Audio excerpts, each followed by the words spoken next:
Hey everyone, it's Brett from Hope to Prosper, and I'm here at Sea Summit today with Millie, and we're going to walk the beach trails and hang around, and I'm going to talk about travel, which is one of my favorite subjects. So thanks for coming along. I wanted to talk today about travel and retirement. Travel is one of my primary goals in my retirement.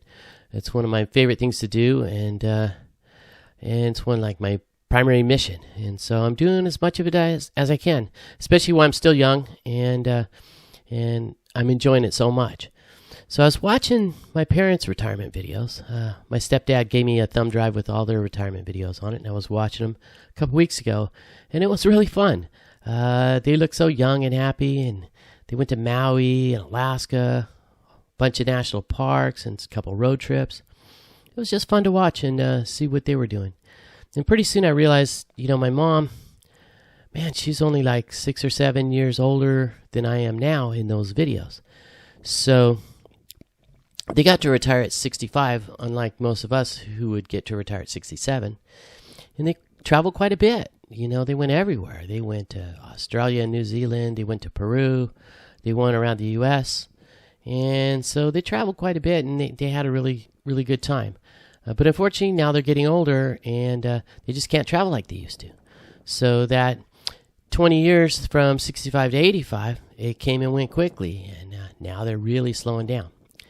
So I'm pretty fortunate because I had a head start on them. I got to retire at 58 and start going places instead of 65, or 67 if I had to work till my full retirement age. So I'm pretty happy about that. I got an extra 9 years that I'll get to do stuff that most people aren't going to get. But I'm still pretty sure that the next 25 years are going to come and go quickly. I'm going to turn 60 in a couple of months, and, I know 85 is around the corner, or at least 70. So anyways, I'm really glad that I didn't wait until I turned 67 to retire. So let's talk about prime time for retirement. Prime time for retirement travel, that's in your 60s, right? Or if you're lucky like me, in your 50s, but basically 60s is when most people get to do their funnest and most adventurous travel. So one of the big trips on my bucket list is to go to the Great Lakes, and we're going to take a Great Lakes tour and go all the way around the Great Lakes and come back through Toronto and Montreal. It's going to be a blast, except my buddy Rob, who I was going on the trip with, he canceled on me 2 days ago.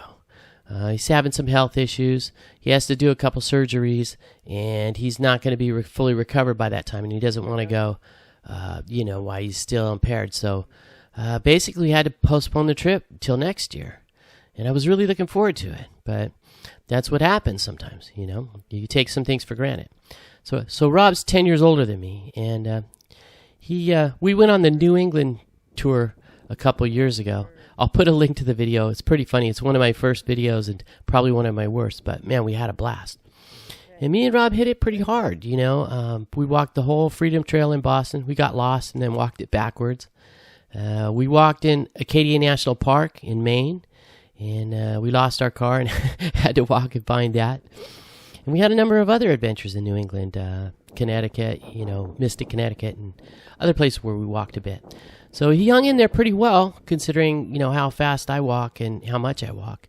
But it was a challenge for him, and I could see a big difference in our ages. With me turning 60 this year and him turning 70, it's a big difference. And I know that 10 years is going to come fast for me, so I'm getting in all the adventures I can while I still can. And by the way, I just wanted to say quickly, my last 2 videos brought with it a bunch of new subscribers to my channel. So I want to say thank you and welcome. Welcome to my channel, and thanks for subscribing. And I hope you enjoy my videos on my channel and you learn something useful about retirement from them. All right, so next, let's talk about adventure travel. I love to watch the YouTube travel vloggers. They're awesome. I like so many of them. I like Josh from Through My Lens, and there's a bunch of other ones I watch. And they go to all these crazy places, and some of them, go all the way around the globe. And man, they just seem to have unlimited time and energy, and money, evidently. So I really love watching it. And it brings back something I think about, now that I'm older, is that I wish I had traveled a lot more when I was younger. I really couldn't afford it. I was just trying to work, pay bills, and take care of my family. So if you're younger, you have a chance to travel extensively, I say go for it. By the time you have kids and get locked into a career, it's a lot harder to break away for anything longer than a couple weeks.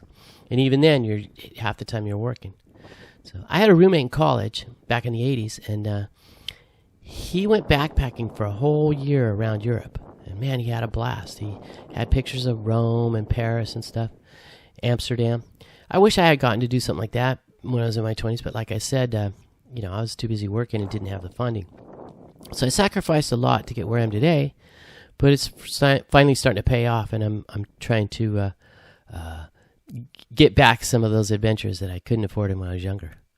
But traveling in your youth is awesome, so if you get a chance, that's the way to go. Next thing I want to talk about is action sports travel. I know this sounds kind of lame from a 60-year-old, 59-year-old, but I grew up on a skateboard and a BMX bike in the 70s.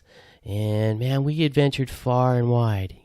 I would get on my BMX bike and I would ride 10, 15 miles away and then come back. And we would just to go do or see something. Like maybe there was an abandoned swimming pool and we could skate it. Or we would go up to the mountains and ride our snowboards. And before cars, BMX bikes and skateboards, that's how we got around. So that's why I love my action sports. And even though I'm older, I still do a lot of these things. Sometimes my mom would drive us off and we would just get home by ourselves or go hiking for the whole weekend and then meet her at the car out on Sunday. So anyways, like I said, I love my action sports. Here's some of my favorites: hiking, surfing, snorkeling, mountain biking, snowboarding, and motocross. And I'm still doing all these things. A little bit remiss on the snowboarding, but the rest of these things I'm doing regularly. So I'm enjoying it. So I know there's going to come a day when I won't be able to do these, but for now I still can. So what I do is I plan my trips around some of these activities. And if I'm going to Hawaii, I'll research some hikes that I want to go. Or one of the things I did both in Maui and the Big Island, I rented a bike and then rode down the volcanoes. So I look at some of those. I think there's a company called Viator. They have all these kind of adventures you could book. So think about doing some kind of adventures when you travel. It really stands out as a great memory. So the last thing I want to talk about, I'm going to make this kind of a short video because my last couple ones have been pretty long. The last thing I want to talk about is that retirement time is our best time. Both life and time are precious, and our retirement time is some of the most precious we have. It's some of the most precious time we get in our life is our retirement time. It's not just because our time's running out, our health is fading, things like that. It's because retirement's the first time in a long time where our time is completely our own. It doesn't belong to the company. It doesn't belong to the job. So we have our own time, and that's why it's so precious. And the biggest reason I chose to retire early is because my time's become more precious than money to me. And it's more valuable than what I could earn from selling it to a company or an employer. So I saw a chance to travel and go on adventures, and I could never do this when I was having a full-time job. I got a couple trips a year, but not like I'm doing now. And I went for it. And I didn't just get another 9 years of retirement for that money that I gave up. I got 9 years of my best years, my late 50s and early 60s. So I'm pretty happy about that. So just value your retirement time, I guess I should say, and consider it as precious. Don't squander it. So in conclusion, I just want to say I'm not sure how people get bored in retirement. Man, time is flying by for me. And even though I have all day, my days are packed and I can't get to some of the things. So make it the best of these go-go years. And I don't want to look back when I'm older and say, man, I wish I had done this and I wish I had done that. I'm doing it now. So if you have anything you'd like to do in your life, anything, travel, adventure, maybe volunteering, accomplishing something, man, I suggest you get started now.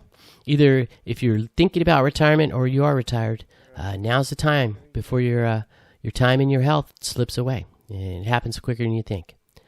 Okay, that's all I have for you this week. I hope you enjoyed it. Okay, thanks for coming along. I hope you enjoyed our little talk for today. And It was a nice walk out, a little hazy, but beautiful at the beach as usual. All right, it looks like I wore Millie out too. I wish you all health, happiness, and prosperity in your lives. Thank you for coming along, and we'll see you next week on our next big adventure.